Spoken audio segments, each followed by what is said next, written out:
Hello, so today I'm going to be making test tube covers from my test tubes that I have, because the ones that I have are old and they're running low, and honestly I didn't really know how to make test tube covers the first time I made them, which is like 2 years ago. And back then, 2 years ago, the only test tube size I had was this, which is an Ants Canada plastic tube, which is 17mm diameter and 150mm length. And since then, I've gotten these tubes, which kind of suck here if you can get a better look at them, because they have like markings on them, and they have an 18mm lip but a 17mm tube diameter. And I was really hoping that these would be compatible with my Ants Canada tubes, but I ended up breaking some Ants Canada stuff because the lip, I didn't realize that it had a lip that was wider than the thing. But I'm stuck with a bunch of these, so these I'll be using. And then these are my favorite, which are 16mm diameter by 100mm length. When I buy more, I'd probably rather get the same glass tube, but the full 150mm length, because I feel like that is the best. But for now, these will do. So of course, this is one of my old test tube covers that I have, and this one, let's get a. There we go.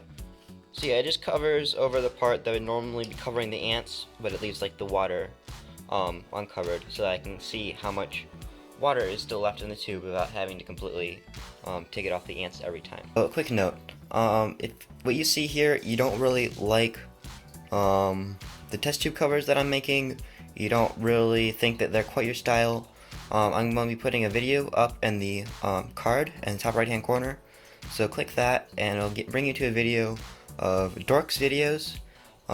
Dork, he and his son make amazing ant videos, and they have a lot of ant species, and they have very similar style but different execution for how they go about making their ant covers. So if you just want a different take on the ant covers, go make sure to check out his video. It's amazing. Alright, so the first thing that I did was I cut some of these sheets of paper into just sheets that are about the length that I'd want one of my tube covers to be. So for the 150mm one, you have just a little on the edge so I can see the water levels, and then the same for this one. It doesn't really matter how crooked the edges are or how wide they actually are, to be precise, because eventually it'll be rolled up at the end and you'll be able to see the edges. Okay, so I wrapped the paper just one time around the tube, and I trimmed off the excess, so then the rest of it's just right here that I just trimmed off. And then I'm going to just be putting 2 pieces of tape, one on each side of here.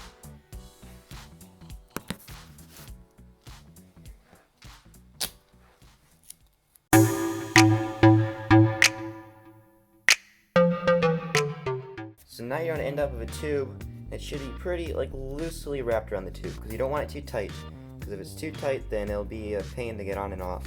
And the final step is just taking a color of duct tape and then just wrapping it around and around the tube so that it gets a nice color and it is also nice and strengthened by the duct tape.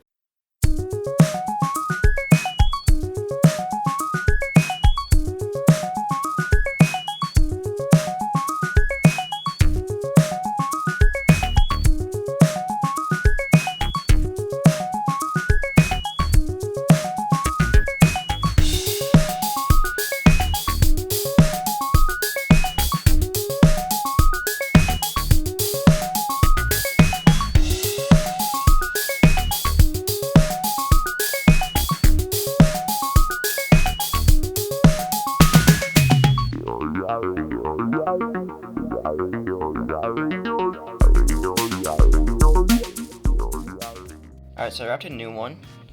This one I wrapped it the exact same way as this one, except afterwards, I don't know how well you can tell, but I also took like a little, I don't know, third of a piece of duct tape, just this long thing, and then I just took a small piece of duct tape just from the side, and then I just put it on here, and then I just wrapped it around and around and around until eventually it looks like this one, and you have all the different things on it. And it looks nice and smooth that way. Alright, so now I have both tubes wrapped with the second layer of tape, And I know you're noticing, you're like, oh, these edges look really ugly and they really aren't great.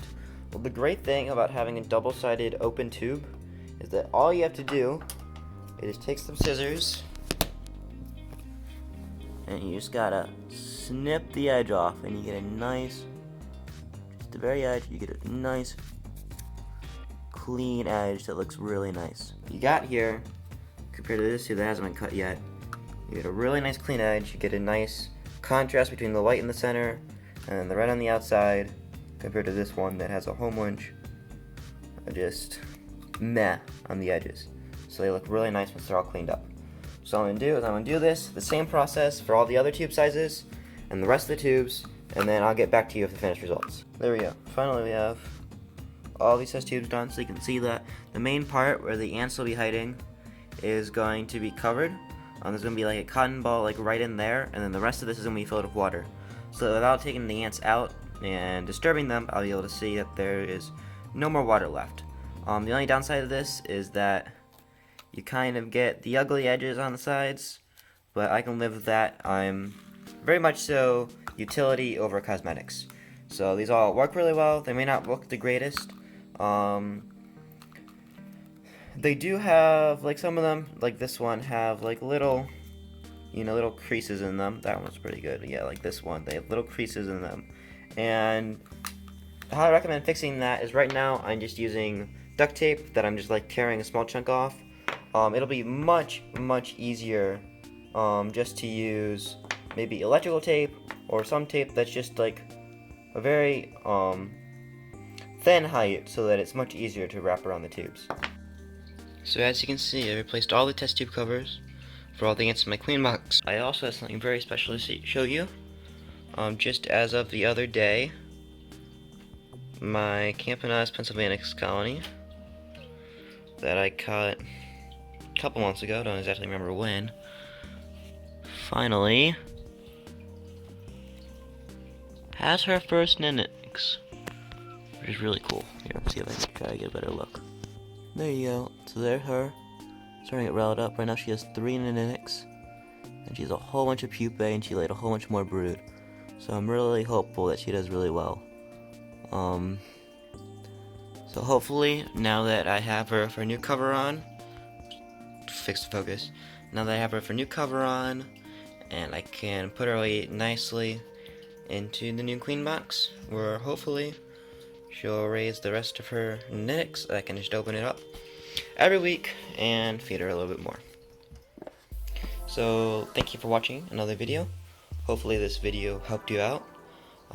If you didn't really like this video, you didn't like this style of the test tube covers I was making, I'll post a link up in the card up there, so you can make sure to check out Dork's video. So Dork's Ants, he's a really awesome guy. He has a lot of stuff, and he has a slightly different take on the test tube cover. Very similar style, but just slightly different execution.